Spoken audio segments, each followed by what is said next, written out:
Selamat datang di Institut Teknologi Kesehatan dan Sains Wiyata Husada Samarinda. Hari ini akan menjadi topik kajian kita, yaitu terkait sumber kesalahan di laboratorium medik. Nah, adapun yang akan menjadi outline kajian kita, yang pertama pendahuluan, kita akan bahas terkait dasar masalah di laboratorium medik, kemudian jenis-jenis kesalahan di laboratorium medik, kemudian tindakan perbaikan dan pencegahan kesalahan, terakhir kesimpulan. Kita lanjut. Jadi siklusnya di laboratorium medik itu seperti siklus Krebs, ya, yang di mana tujuan utama dari atau yang diharapkan dari pemeriksaan laboratorium itu adalah untuk mendapatkan jawaban atas pertanyaan klinis, ya, di mana pertanyaan klinis ini, ya,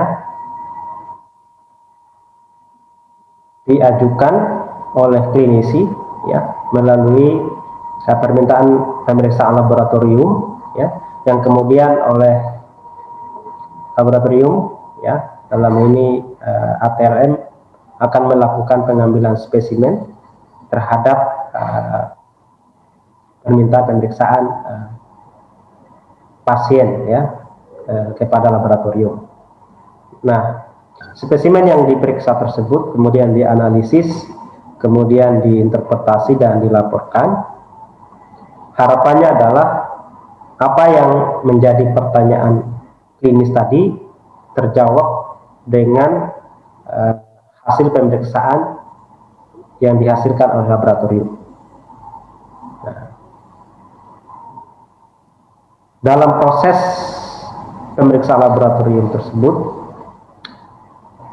harus kita pahami bahwa di pemeriksaan laboratorium itu ada 3 tahapan penting yang perlu diperhatikan, ya, dan sangat mempengaruhi hasil pemeriksaan laboratorium.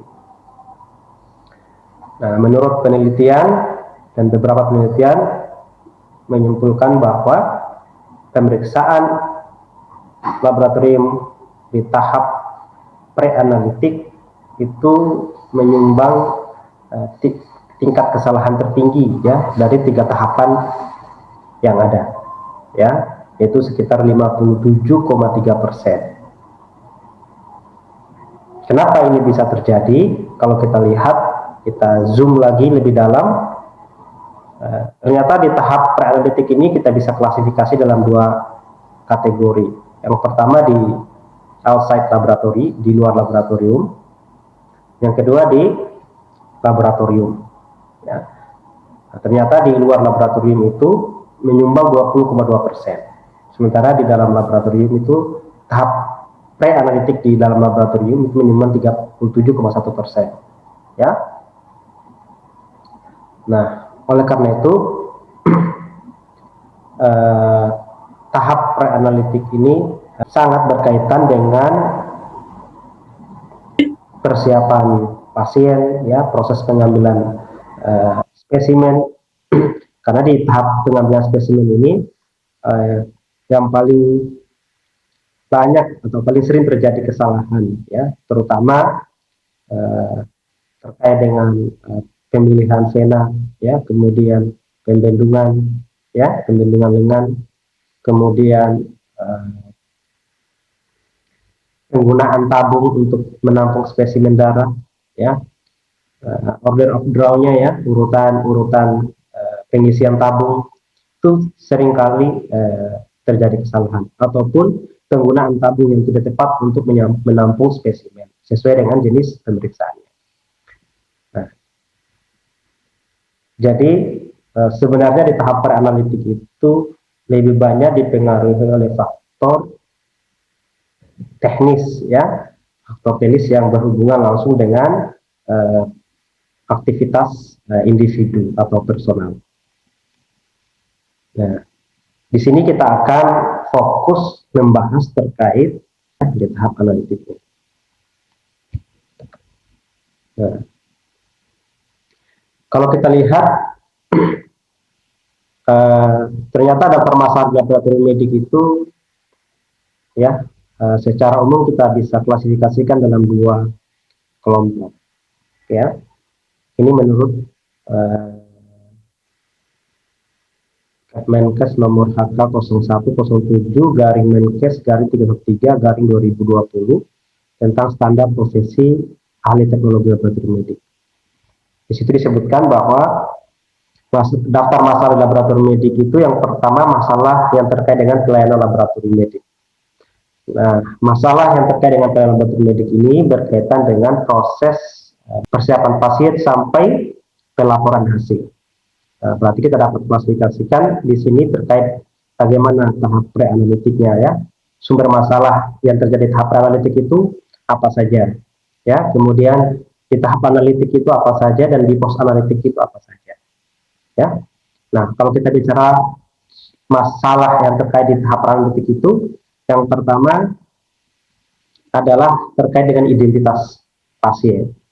Jadi identitas pasien ini harus dipastikan ya, terkait dengan nama lengkap, jenis kelamin, umur, kemudian alamat, ya, kontak person, kemudian jenis pemeriksaannya apa, kemudian dokter yang mengirim siapa, ya, itu yang berkaitan dengan identitas pasien. Kemudian yang kedua adalah terkait persiapan pasien. Nah, di tahap persiapan pasien ini, pasien dipersiapkan sesuai dengan jenis pemeriksaannya. Jadi pentingnya kenapa di identitas pasien itu, khususnya di formulir permintaan pemeriksaan itu, harus jelas apa jenis pemeriksaannya, karena ini berkaitan dengan persiapan pasien, ya, karena tidak semua juga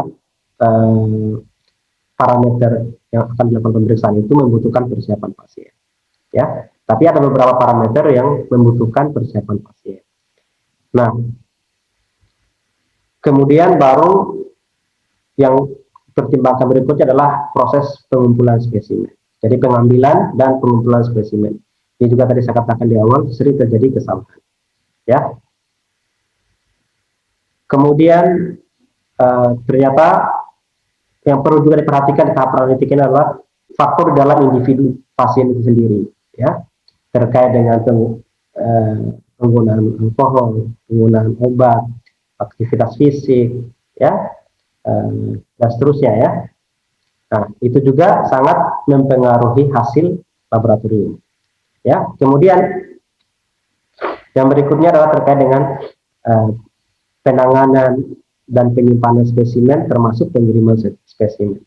Itu masalah-masalah yang perlu diinventaris di tahap pre-analitik. Kemudian di tahap analitik, apa saja daftar masalah yang perlu diperhatikan, ya. Yang pertama adalah terkait pemilihan metode pemeriksaan. Jadi pemilihan metode pemeriksaan, ya. Jadi pemilihan metode pemeriksaan ini disesuaikan dengan tujuan pemeriksaan. Jadi kalau tujuannya untuk screening tes, maka metode yang digunakan harus menggunakan metode yang memiliki sensitivitas yang tinggi. Tapi kalau misalnya tujuan pemeriksaannya adalah untuk menegakkan diagnosis, maka harus menggunakan metode yang memiliki tingkat spesifisitas yang tinggi.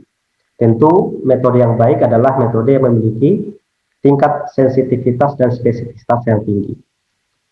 Tapi itu sangat jarang, ya. Dan kalaupun ada, tentu membutuhkan biaya mahal. Nah, jadi pemilihan metode ini sangat merupakan masalah yang sering terjadi tahap analitik. Kemudian yang kedua adalah terkait uji kualitas reagensia. Terkait dengan penanganan reagensia ini sangat mempengaruhi, ya, hasil, ya. Jadi bagaimana penanganan reagen yang baik, ya. Jadi kalau misalnya kita akan menggunakan reagen, ketika reagen itu diambil dari kulkas, ya, suhunya belum stabil, maka tidak boleh langsung digunakan, tapi harus di suhu reagen itu harus dipersiapkan dalam kondisi pada suhu ruang, ya, atau suhu laboratorium 20 sampai 25 derajat Celcius. Ya, karena suhu kulkas itu 2 sampai 8 derajat Celcius. Jadi jika reagen itu baru diambil dari kulkas, maka dibiarkan dulu pada suhu stabil di suhu 20 sampai 25 derajat Celcius. Tidak boleh langsung digunakan. Ya. Kemudian juga terkait dengan penyimpanan reagen. Rata-rata reagen itu disimpan di suhu kulkas, ya. Kemudian pastikan reagen yang digunakan itu tidak expired date, ya. Nah, cara memastikannya ya selain melihat tanggal expired date-nya, kemudian lihat juga perubahan bentuk reagennya. Apakah kalau reagen cair, lihat perubahan warnanya, ya. Apakah sudah terjadi perubahan warna? Kalau sudah terjadi perubahan warna, yang tadinya warna bening berubah menjadi warna merah, berarti sudah ada perubahan warna dan pastikan reagen tersebut sudah rusak. Kemudian kalau misalnya reagen itu bersifat bubuk padat, maka pastikan reagen tersebut tidak berubah bentuk, ya. Bentuknya yang tadinya bubuk halus gitu, terus menjadi padat, ya, karena terjadi penguapan. Ini tentu tidak bisa digunakan, ya. Kemudian yang ketiga adalah terkait dengan kalibrasi instrumen, ya. Kalibrasi instrumen. Nah, pertanyaannya adalah kapan dikalibrasi? Kapan waktu-waktu kalibrasi, ya? Jadi alat itu dipastikan kapan terakhir dilakukan kalibrasi. Biasanya kalibrasi akan dilakukan pada alat-alat yang baru, ya. Kemudian pada penggunaan metode yang baru, ya. Kemudian ketika alat tersebut bahan kontrolnya tidak masuk, ya, maka dilakukan kalibrasi. Setelah dilakukan maintenance, ya, itu dilakukan kalibrasi. Jadi setelah alat itu dilakukan perbaikan atau maintenance, maka sebelum digunakan harus dikalibrasi terlebih dahulu. Kemudian biasanya dilakukan kalibrasi berkala, apakah tiap 3 bulan, ya, apakah tiap 6 bulan, apakah minimal setahun sekali alat tersebut harus dikalibrasi lagi. Nah, itu waktu-waktu kalibrasi. Dengan menggunakan apa kita mengkalibrasi alat? Yaitu menggunakan kalibrator. Nah, kalau kita melakukan PC menggunakan quality control, bahan kontrol, ya. Nah, itu yang ketiga, ya. Jadi yang pertama tadi terkait pemilihan metode, yang kedua uji kualitas reagensia, yang ketiga kalibrasi alat, dan yang keempat adalah pemantapan mutu internal atau quality control. Nah, jadi ini yang harus diperhatikan di tahap analitik. Yang ketiga adalah daftar masalah di tahap post analitik, ya. Ini yang pertama biasanya terkait dengan pencatatan atau pendokumentasian, ya. Apakah pencatatannya sudah by system, ya, tidak lagi di input manual, ya, karena berbeda, ya, tentu tingkat errornya, ya, kalau kita menginputnya secara manual dengan by system, ya. Yang kedua interpretasi hasil. Jadi kemarin kita sudah bahas tentang nilai rujukan, ya. Bagaimana interpretasi hasilnya, ya, apakah normal atau abnormal, ya. Dengan membandingkan hasil dengan nilai rujukannya. Oleh karena itu, nilai rujukan itu merupakan suatu ketentuan yang harus ada di dalam hasil laboratorium. Dan itu wajib ada nilai rujukan di hasil laboratorium. Ya, salah satunya adalah untuk memudahkan klinisi dalam membuat keputusan, ya, keputusan klinis terhadap hasil laboratorium tersebut. Kemudian yang ketiga adalah interpretasi hasil, verifikasi, ya, memverifikasi. Jadi dilakukan verifikasi. Nah, apa yang diverifikasi? Yang diverifikasi adalah mulai dari pengambilan sampel, ya, mulai dari mengecek formulir permintaan pemeriksaan laboratorium, dicocokkan dengan identitas di hasil lab, ya, apakah sesuai atau tidak. Kemudian siapa yang melakukan pengambilan sampel, kemudian diambil jam berapa, sampai hasilnya itu dianalisis dan keluar, itu harus dicek, ya, karena ini terkait dengan turnaround time-nya, ya, TAT-nya atau waktu tunggu hasil dari hasil itu, dari sampai ke diambil sampai kemudian hasilnya itu didapatkan oleh pihak yang berkepentingan dalam dengan hasil tersebut, ya. Jadi siapa yang ngambil, ya, kemudian waktu pengambilannya jam berapa, sampai kemudian hasilnya dianalisa, ya, dilakukan pemeriksaan, kemudian hasilnya keluar. Kemudian proses penanganannya, ya, kemudian dilihat apakah spesimennya layak diperiksa atau tidak, dipastikan jangan sampai spesimennya ikterik atau lipemik ataupun hemolisis, ya, atau pada saat pengambilan sampel terjadi hemokonsentrasi, ya, karena terlalu lama dilakukan pembendungan. Nah, itu diperhatikan, diverifikasi, kemudian diperiksa dengan menggunakan instrumen apakah sudah sesuai dengan SOP atau tidak, ya, sampai kemudian hasil tersebut diperoleh. Nah, dan tentu yang melakukan verifikasi ini adalah bukan orang yang mengerjakan sampel, tapi yang melakukan verifikasi ini adalah orang lain, ya, atau teman kerja. Biasanya teman jaga, ya, teman dinas biasanya seperti itu. Itu yang melakukan verifikasi, ya. Jadi bukan kita sendiri yang memeriksa, kemudian juga kita sendiri yang melakukan verifikasi. Tentu tidak objektif, ya. Dan cenderung akan membenarkan pekerjaannya kalau seperti itu. Nah, kemudian setelah dilakukan verifikasi, baru dilakukan validasi. Nah, validasi hasil. Validasi ini ada 3 tahap, ya. Validasi administrasi, validasi teknis, dan validasi klinis. Tentu validasi klinis yang dimaksud di sini adalah validasi klinis yang tidak berkaitan dengan kewenangan klinisi, ya, kewenangan dokter patologi klinik, tidak. Tapi sebatas validasi klinis yang masih dalam kewenangan kita, ya, untuk menginterpretasi hasil tersebut apakah sesuai dengan kondisi klinis pasien atau tidak, ya. Tidak sampai kemudian menentukan, oh ini obatnya ini benar, tidak sampai seperti itu, tapi sebatas memastikan bahwa hasil yang didapatkan itu sesuai dengan kondisi klinis pasien. Nah, itu validasi. Yang melakukan validasi disebut dengan validator, ya. Dan biasanya yang melakukan validasi ini adalah APLN yang sudah pengalaman, ya, dan tentu jenjang pendidikannya diploma 4.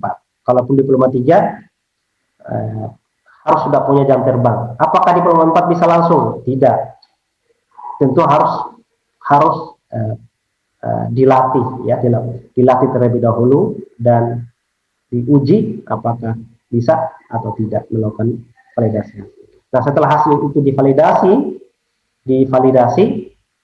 ya, baru kemudian hasil tersebut boleh dikeluarkan. Jadi ketika hasil sudah divalidasi berarti legal, sudah punya kekuatan hukum untuk dilaporkan. Nah, biasanya permasalahan berikutnya adalah bagaimana sistem pelaporannya, apakah sudah menggunakan LIS atau belum, atau masih manual, ya. Nah, ini daftar masalah yang bisa terjadi, ya, ketika tidak diperhatikan di tahap post analytic. Nah, yang kedua, masalah yang terkait dengan profesi APLN. Nah, biasanya masalah yang terkait dengan profesi APLN ini adalah terkait dengan masalah antar individu dengan individu. Individu dengan individu itu apakah APLN dengan teman sejawatnya sesama APLN atau APLN dengan profesi lain. atau ATLM dengan institusi tempat kerjanya atau ATLM dengan institusi lain. Nah, ini sering terjadi ya. Nah, oleh karena itu kita bisa kategorikan masalah yang terkait dengan profesi ATLM ini adalah pertama terkait profesionalisme. Nah, profesionalisme di sini adalah terkait dengan kompetensi, ya. Apakah dia kompeten untuk bekerja di situ atau tidak? Kemudian terkait dengan etika. Etika ini biasanya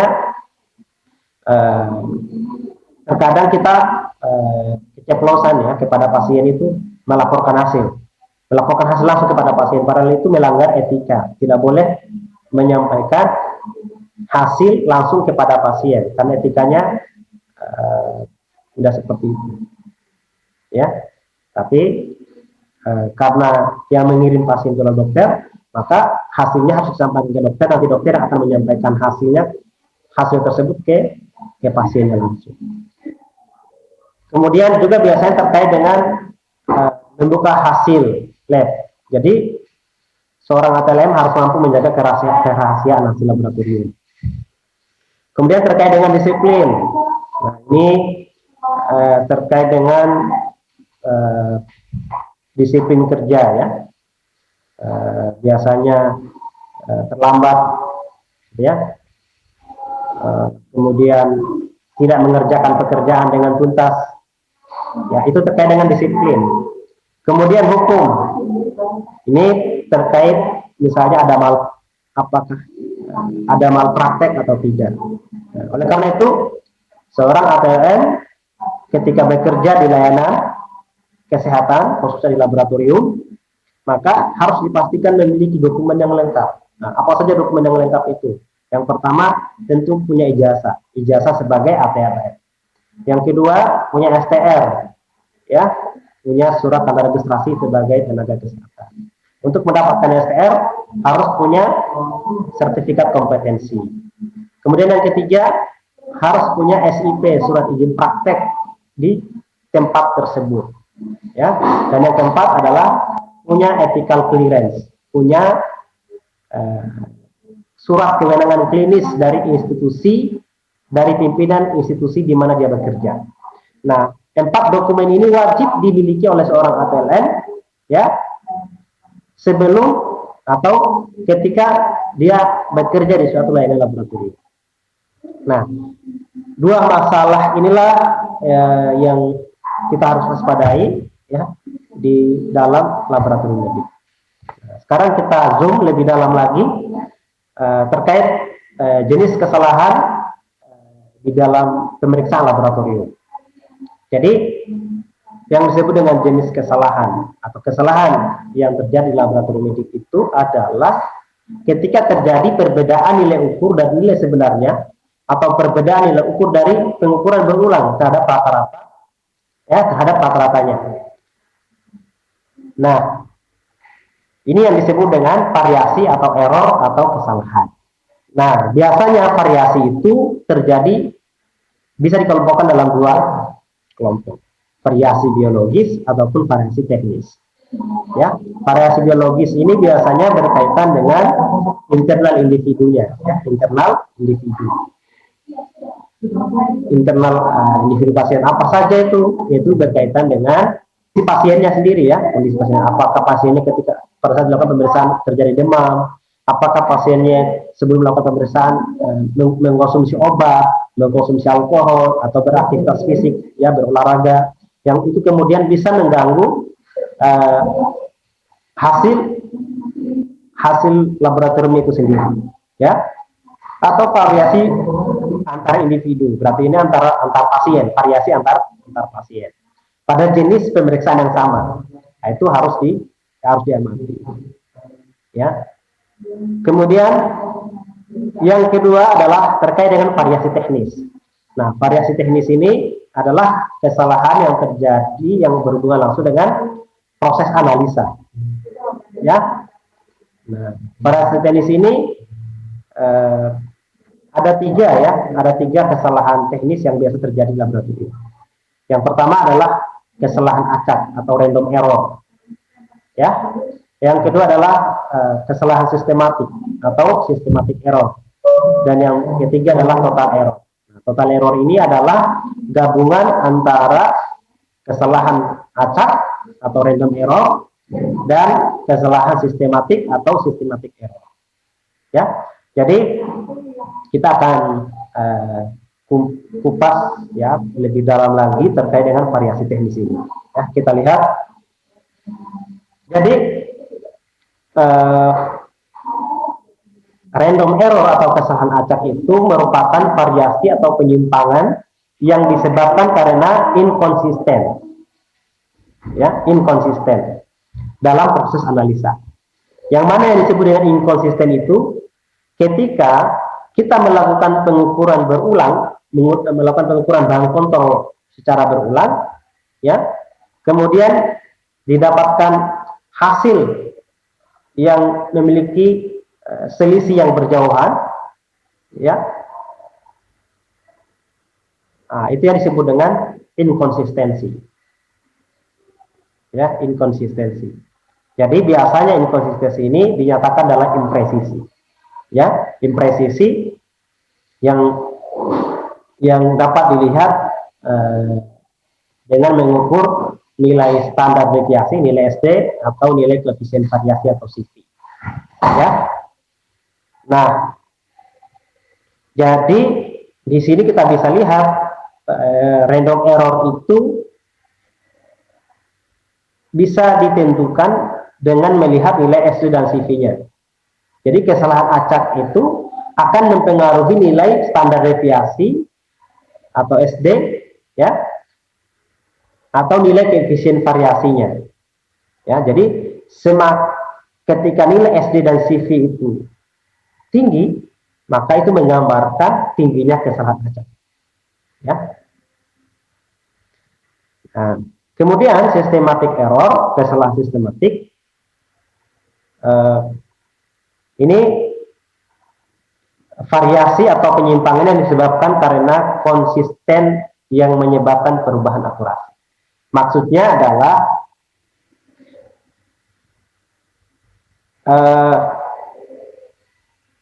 ketika suatu hasil, ya, yang didapatkan itu berturut-turut pada hasil yang sama, katakanlah 10 hasil, itu hasilnya sama, nah itu tidak bisa kita katakan itu bagus, ya, tapi kita harus curigai. Nah, ini kemungkinan ada kesalahan sistemik, ya, kemungkinan ada kesalahan sistemik. Dan biasanya kesalahan sistemik ini dinyatakan dalam inakurasi atau yang dilihat adalah bias, ya, bias. Jadi bias. Jadi biasanya kesalahan sistemik ini ketika terjadi tren, ya, tren.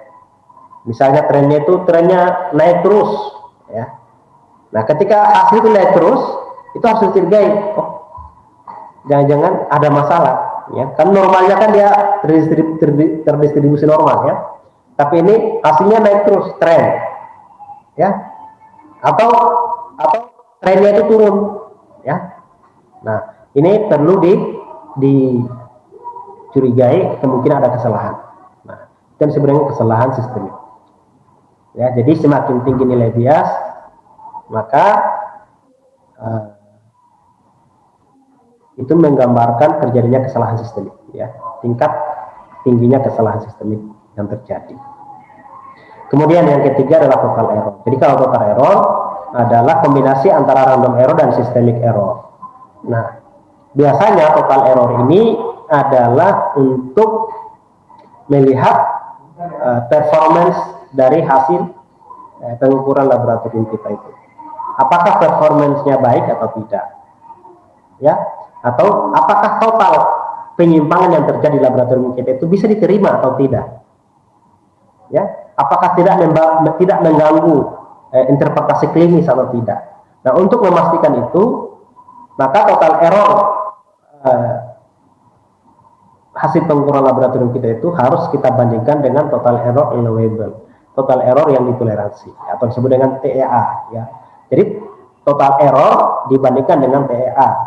Nah, jika total error ini lebih besar daripada TEA, maka nilai penyimpangannya itu tidak bisa ditoleransi lagi. Artinya kesalahan atau penyimpangan yang terjadi di laboratorium kita itu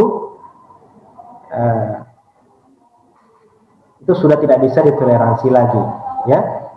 Sehingga dipastikan semua proses pengukuran yang kita lakukan di laboratorium itu tidak bisa dipercaya, ya, dan akan mengganggu keputusan klinis, ya. Ini yang perlu kita pahami terkait dengan variasi teknis, ya, di laboratorium. Nah, sekarang ketika terjadi variasi teknis, ya, kesalahan laboratorium, bagaimana tindakan perbaikan dan pencegahannya? Nah, dalam melakukan tindakan perbaikan dan pencegahan ini, yang pertama adalah kita harus menentukan dulu apa tipe errornya, apa tipe kesalahannya, ya. Nah, kita harus menentukan. Dalam menentukan tipe kesalahan ini, kita harus pastikan apakah kesalahan error atau kesalahan random, ya, kesalahan acak, atau kesalahan sistematik atau systematic error, ya.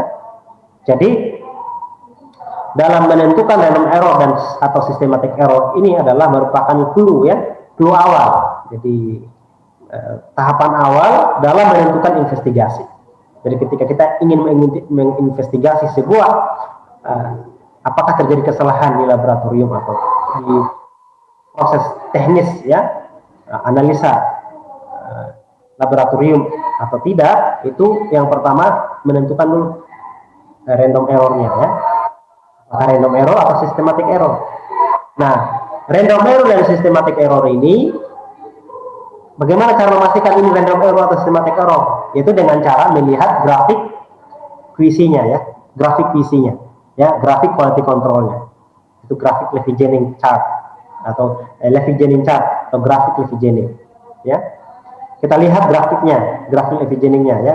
Setelah kita melakukan pengukuran bahan kontrol, kemudian hasilnya diplot di grafik, kemudian dilihat apakah hasil kontrolnya melanggar aturan Westguard atau tidak, ya, yang kita bahas kemarin aturan Westguard itu, ya. Misalnya aturan apakah melanggar aturan 12S, 22S, 13S, ya, R4S, 41S, 10X, 31S, ya, 2 of 32S atau 6X, ya. Nah, kalau dia melanggar 12S, berarti itu ketentuan peringatan, alarm. Nah, itu mendeskripsikan, menggambarkan apakah random error atau systematic error, ya. Ketika hasil kontrol itu melanggar aturan 12S, walaupun itu peringatan, ya, kita harus cek, ya, ketika hasil kontrol itu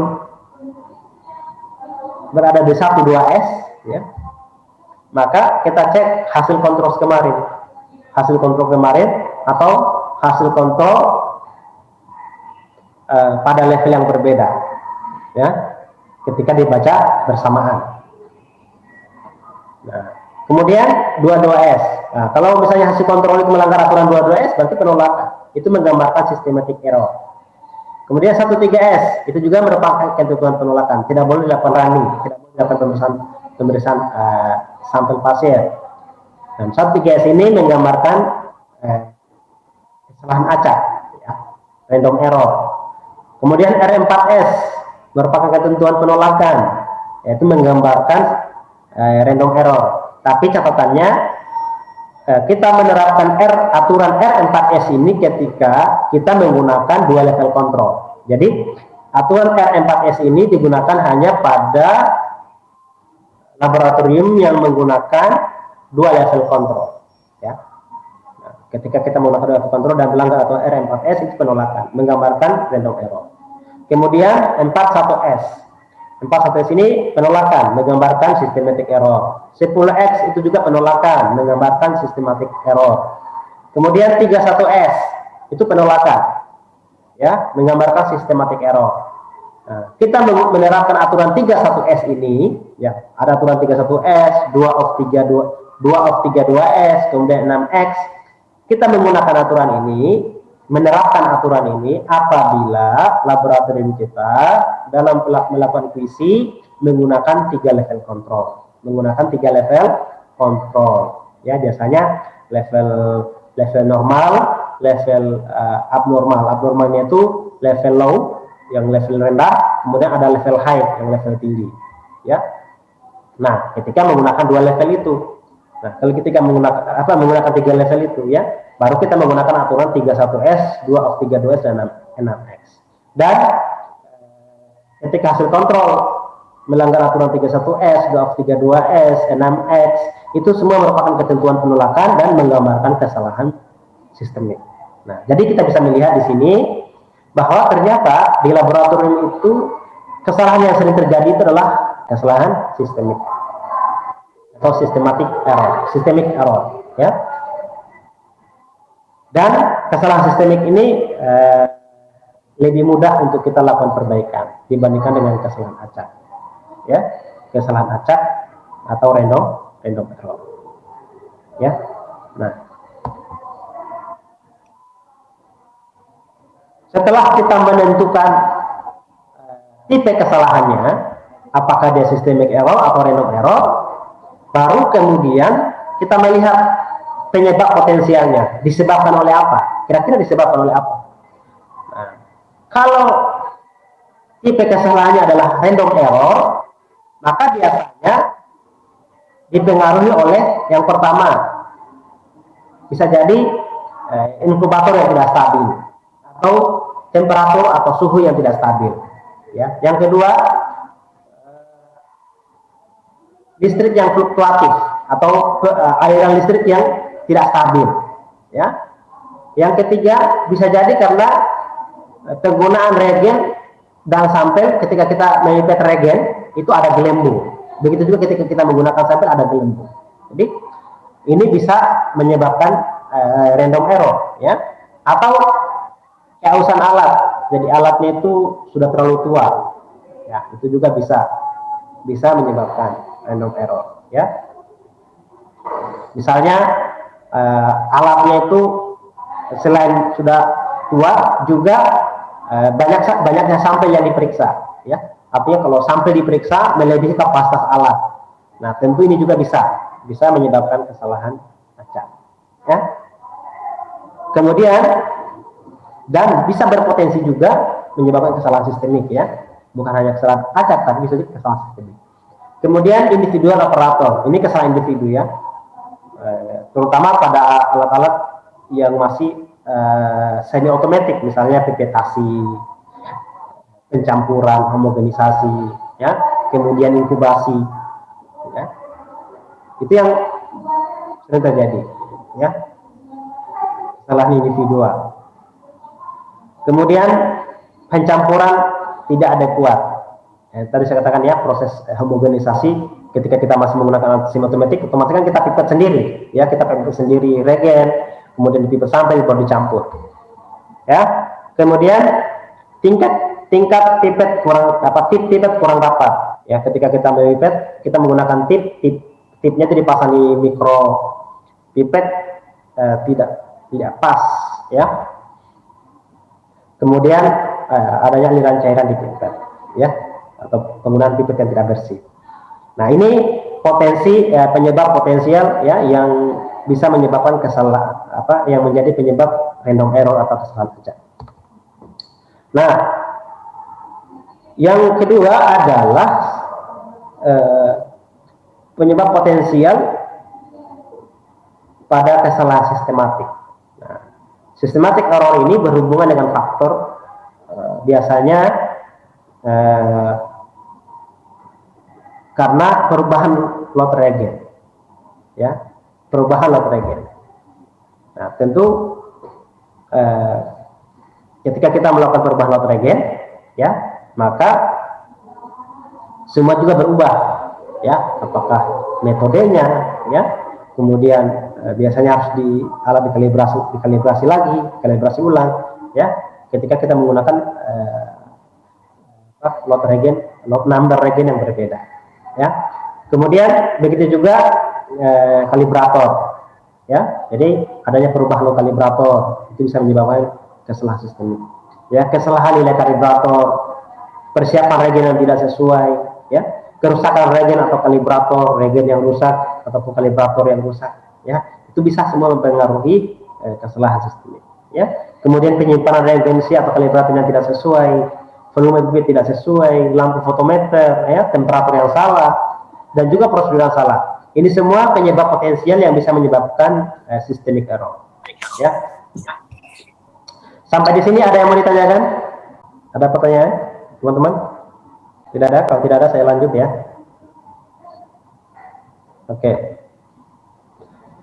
Nah, setelah menentukan penyebab potensialnya apa, kemudian kita lihat, kita investigasi lagi lebih dalam, ya, menginvestigasi penyebab dari sistem yang dipakai.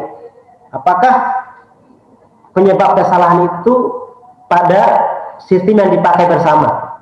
Nah, misalnya, apakah error hanya terjadi pada satu tes yang sama? Jadi, atau pada banyak tes?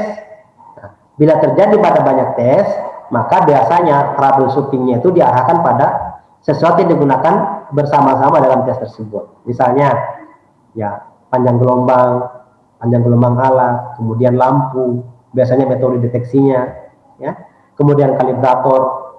Nah, ini potensi penyebab kesalahan, ya, ketika terjadi error pada tes yang banyak, ya. Kemudian yang perlu diperhatikan juga adalah replacement regen, ya, proses penanganan regennya, ya, penanganan regen. Apakah penyebab kesalahannya karena penanganan regen? Misalnya regennya ditempatkan di tempat yang salah, ya, kemudian ataukah penggunaannya tidak sesuai dengan suhu, ya, yang sebenarnya. Nah, itu bisa menyebabkan kesalahan, ya, penggunaan regen. Kemudian perubahan lot regen. Nah, ini juga, ya, lot regen yang berubah, maka metode berubah, alat harus dikalibrasi lagi, ya, disesuaikan dengan lot regen. Kemudian ganti spare part, apakah perlu dilakukan penggantian spare part atau tidak, ya, terkait dari perubahan lot regen. Misalnya kalau regen, bisa jadi mungkin regennya sudah rusak atau expired, ya, atau mungkin masih baru tapi kok kenapa hasilnya tidak bagus-bagus, maka coba kita lakukan pergantian lot regen, ya. Nah, ketika kita melakukan pergantian lot regen juga masih bermasalah, nah, kita lihat spare part alat itu, ya, komponen-komponen alat itu jangan sampai ada yang rusak, ya. Nah, kemudian yang terakhir kita lakukan maintenance, ya. Oke. Dan berikutnya adalah setelah kita melakukan investigasi penyebab kesalahannya, kemudian kita lakukan verifikasi penyelesaian, ya. Jadi setelah kita melakukan identifikasi masalah, ya, apa tindakan perbaikan yang harus dilakukan? Ya. Ini lakukan kontrol ulang. Ya, jadi kita lakukan kontrol ulang. Kalau kontrol yang tidak masuk, ya, kita melakukan dokumentasi dengan tindakan perbaikan. Kemudian laporan penyelesaian masalah lengkap sebaiknya didokumentasikan untuk acuan di kemudian hari. Jadi semua penyelesaian, semua tindakan yang kita lakukan itu dibuatkan dalam bentuk laporan, ya, dengan laporan yang lengkap, dan itu sebagai dokumen, ya, dokumen yang kita gunakan nanti ketika kita di bulan ini, ya, maka dokumen di bulan ini, laporan kita di bulan ini akan menjadi acuan ketika kita membuat laporan di bulan berikutnya. Nah, itu maksudnya, ya. Nah, dan yang paling terpenting juga adalah melakukan dokumentasi KISI. Jadi pendokumentasian KISI ini, ya, quality control ini, yang pertama adalah bagaimana kita konsisten dalam melakukan pencatatan hasil KISI, ya. Jadi setiap hasil KISI yang kita buat itu kita harus catat, kita buatkan tabel tersendiri, kita catat hasil KISI-nya, kemudian hasil KISI kita plot di grafik kontrol, ya. dan itu harus dilakukan secara rutin, ya. Kemudian kita lakukan maintenance alat secara rutin, perbaikan alat secara rutin ataupun berkala, ya. Kemudian kita perubahan lot number, ya, lot number pada regen, pada bahan kontrol, pada kalibrator, ya. Kemudian kalibrasi, ya, dan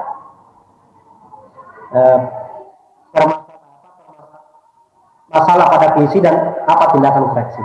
Nah, semua itu harus didokumentasikan, ya, tercatat, dan ada dokumen tertelusur, ya. Jadi kalau misalnya dokumennya ditanya, kita bisa buktikan, ya, keberadaannya di mana. Nah, jadi sebagai kesimpulan bahwa daftar masalah laboratorium medik itu ada dua, ya, masalah pelayanan medik dan masalah terkait profesi ATLN. Kemudian jenis kesalahan teknis laboratorium medik itu ada 3, ya, random error, systematic error, dan total error. Kemudian investigasi untuk menentukan akar penyebab terjadinya kesalahan itu merupakan kunci dalam pemecahan masalah yang timbul dalam program quality control, ya. Kemudian dalam menyelesaikan masalah itu tergantung pada skill dan attitude individu, ya. Kalau skill tidak ada, attitude individu rendah, nah ini bisa jadi masalah, ya. Kemudian tahap awal dalam investigasi adalah menentukan tipe error sistemik atau random, ya. Kemudian yang terakhir, verifikasi efektivitas tindakan dengan mengerjakan kontrol ulang. Jadi efektifnya suatu tindakan itu, ya, supaya lebih efektif tindakan kita, maka kita coba baca lagi bahan kontrol secara duplo, ya, supaya lebih efektif, ya. Ketika kita curigai, ya, jadi jangan langsung mencari penyebabnya, tapi supaya tidak memakan waktu, ketika kita baca pertama hasil kontrolnya itu keluar, maka coba kita baca ulang yang keduanya. Nah, ketika kita baca yang kedua tetap keluar, baru kita lakukan investigasi. Nah, saya kira ini yang dapat saya sampaikan